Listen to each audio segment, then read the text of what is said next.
Alors que la 18e saison de L'amour est dans le pré vient de démarrer avec la traditionnelle ouverture des courriers, Voici vous propose de découvrir quel est le candidat qui a reçu le plus de lettres dans l'histoire de l'émission. Le lundi rime de nouveau avec L'amour est dans le pré sur M6. Depuis le 21 août dernier, les fidèles de la chaîne découvrent chaque semaine un épisode inédit de la 18e saison. Celle-ci a démarré sur les chapeaux de roue avec la traditionnelle ouverture des courriers, une étape très attendue à laquelle David, qui devait faire partie des 14 candidats de cette édition, n'a pas participé. La raison ? Il n'a reçu que très peu de lettres et n'a donc pas jugé nécessaire de poursuivre l'aventure, personne n'ayant attiré son attention. Dans la foulée, la production a fait savoir que Baptiste avait lui aussi renoncé à sa participation, après avoir renoué avec une ex-compagne.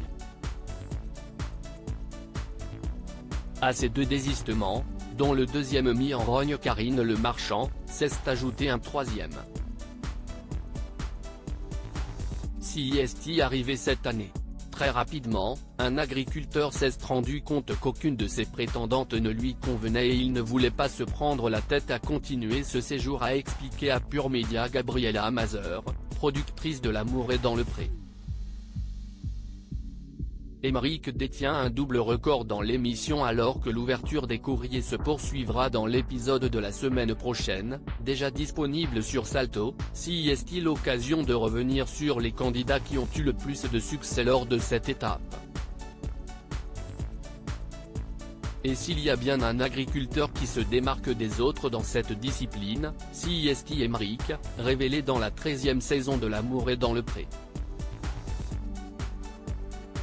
Le pépiniériste détient un double record, toujours inégalé dans l'émission, il a reçu 1200 courriers au total et a dû lire pas moins de 90 lettres face aux caméras de M6. Pourtant, il était reparti de l'aventure aussi célibataire qu'à son arrivée, alors que son histoire avec Lucie n'avait pas fonctionné. Ce n'est que quelques mois après le tournage qu'il avait finalement fait la rencontre d'Annelise, une jolie bretonne avec laquelle il compte bien passer le reste de ses jours.